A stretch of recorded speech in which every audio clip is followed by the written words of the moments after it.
Last month, a jury found Mohamud Bulle guilty of 2 counts of first-degree criminal sexual conduct and 1 count of kidnapping for an attack that occurred in October of 2013. This morning, he was sentenced to 187 months on the sexual assault, 48 months on the kidnapping, to be served consecutively for a total of 235 months. Before talking about this case, I want to provide you with some background on the initiative which enables all of us to be here today talking about justice for the victim of a horrific assault that happened in 2013. In 2019, the Minneapolis auditor discovered over 1,700 untested sexual assault kits at the Minneapolis Police Department. These kits contained biological evidence which could possibly be tested for DNA. The failure to test these sexual assault kits left many victims without answers, closure, or justice for years. In 2020, the federal government funded grants through the Sexual Assault Kit Initiative, or Saki as it's often referred to. And this allowed justice partners to target that particular backlog.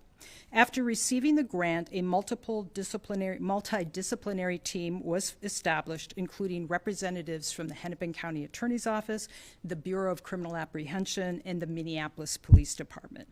The project initially tackled 1,758 of the backlogged sexual assault kits in the Minneapolis Police Department. To date, all of the backlogged kits have been reviewed, and all suitable sexual assault kits have been analyzed and/or tested at the Bureau of Criminal Apprehension. And that is what happened in this case. DNA testing by itself does not necessarily enable us to prosecute a case. We often need the testimony of the victim. For the victim, Melissa Zimmerman, and her loved ones, this result took far too long, and I'm sorry. I can't imagine having to relive this terrible assault so long after it happened. She courageously came to court and testified in front of the man responsible for harming her. As a result of her testimony, the jury returned a guilty verdict, and this man will be incarcerated for years, unable to harm anyone else. A bystander, Terry, who we have here with us today, came to Ms. Zimmerman's aid. He also testified, and he made our case even stronger. Terry didn't have a permanent home, and he made numerous sacrifices to be here to testify for the trial. Terry is a member of our community who saw another human being in distress, cared enough to help her, and he was determined to be here to testify. Thank you, Terry. While accountability for this crime has taken too long to achieve, I want to acknowledge the partnerships that made it possible. Today, I am proud to stand with members of our team, Catherine Knutson, the head of the DNA lab at the Bureau of Criminal Apprehension, the head of investigations, DC Emily Olson. They have been integral partners to the Saki initiative. Since 2020, our offices have worked together on the Sexual Assault Kit Initiative to seek accountability for victims who waited far too long for answers. In the last 5 years, we have worked through more than 1,700 backlogged sexual assault kits, reestablished contact with and provided resources for victims, and filed criminal charges in cases where there have been DNA hits that allowed us to move forward. And now, every outstanding sexual assault kit from the 1990s through 2015 has been reviewed. The work done by the BCA Forensic Science Services Division in this case and others has been absolutely critical. Catherine Knutson, the Deputy Superintendent of the division, is here with us today, and I want to thank her and her forensic scientists who helped with this conviction and for their work. Sorry about that. So we had intended to have Deputy Chief Blackwell, or Assistant Chief Blackwell here, so I keep defaulting to her name. So DC Emily Olson is here with us today. MPD has been a valuable partner in the Saki investigation and prosecution, so we want to thank MPD for their partnership in this as well. The first conviction from this initiative was secured in 2023, and each has been the result of the collaboration and partnership between our offices. I want to thank Christina Warren, our lead prosecutor in these cases, standing behind me, attorney Stephen Grego, and our entire trial team, Abby Boyce, Drea Sortilin, both legal service specialists attached to the Saki initiative, also deserve special mention for their compassionate work with the victim and her family. And Darcy Horn, who's in the back there, who has provided integral investigation in these cases as well. Thank you all so much for your work. You made this result possible. Our office will continue to partner with MPD and the BCA as we seek accountability in other cases like this one. I want to end by saying to Melissa Zimmerman and to all those victims who had to wait years to have their cases examined, I am so sorry. You deserve to have your cases prioritized and taken seriously. Nothing can make up for the time you had to wait and for the way your cases were treated. But I want you to know that we will continue to prioritize these cases for those who are harmed by sexual assault with the support, resources, and dignity they deserve. Melissa Zimmerman. Hello, everyone. I'm Melissa. I just wanted to thank Christina and Abby. They've been my rock over the last year. Abby first reached out to me just over a year ago with quite a Pandora's box of information. My husband had attempted for months after to follow up. We were told that it was waiting results. Turns out that it never went anywhere. I assumed after months of no reply that my kit just didn't have DNA evidence. Turns out that that was wrong. It just never got tested. And they were able to find, Darcy found Terry, the gentleman who called 911 for me that night. And these teams, I wanted to give up a lot. Girls out there, getting a rape test kit done isn't easy. It's scary. But you know what? If I wouldn't have done it that day, I wouldn't have been able to send a horrible, horrible person to jail finally, through the support of everybody up here, obviously. So I just wanted everybody to know that I appreciate all the time and the resources.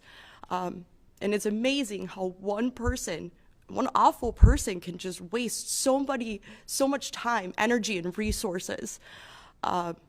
And so I'm glad that, you know, the jury found him guilty, and that they were able to take into account all of the evidence that everybody was able to piece together after such a long time. Thank you.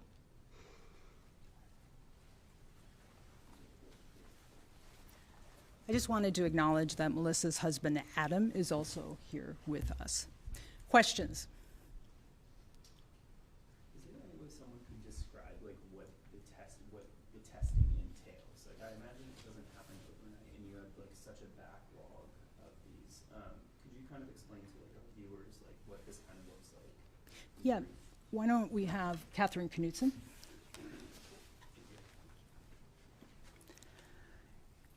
Good morning, thank you. My name again is Kathy Knutson, Deputy Superintendent at the Bureau of Criminal Apprehension. The BCA, first of all, would like to extend our condolences and our appreciation for Ms. Zimmerman in this case.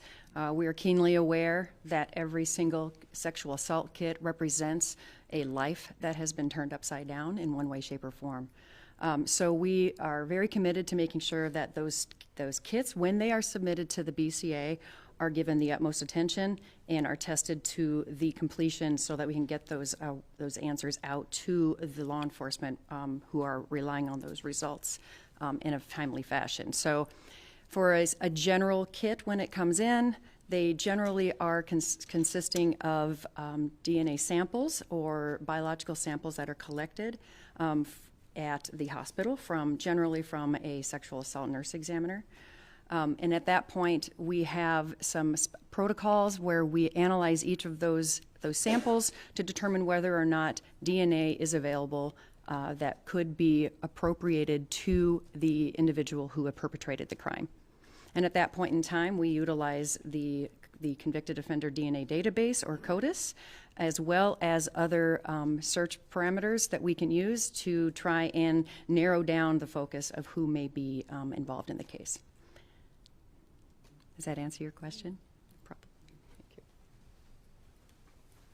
you. And, I mentioned Darcy Horn, who's sitting back there once, and I also mentioned that a DNA hit alone doesn't necessarily allow us to prosecute. That has happened in some circumstances, but it also usually requires us or somebody to do investigation to follow up.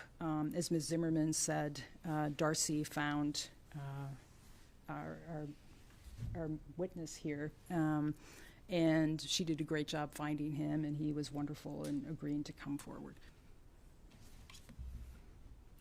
Yes. Hi, Paul Walsh with the Star Tribune, and the criminal complaint in this case noted that Ms. Zimmerman did not want to go forward at the outset, and she has told me that that is not true.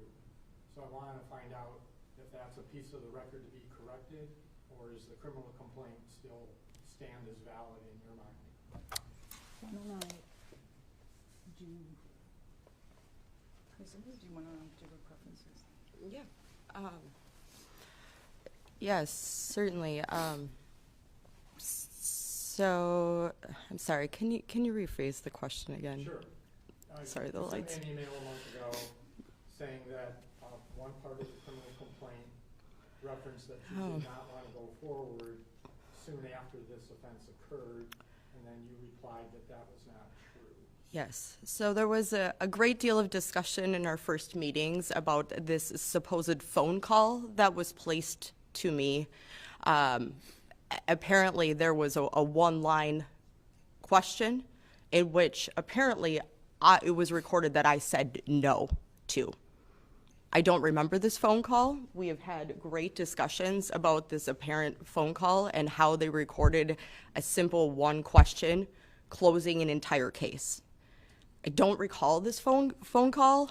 They did bring this up quite a bit at the beginning. I believe that we obviously moved past that part a little bit. But yes, when I did read the article, I was a little upset about the fact that it sounded like I had declined all of this. I hadn't.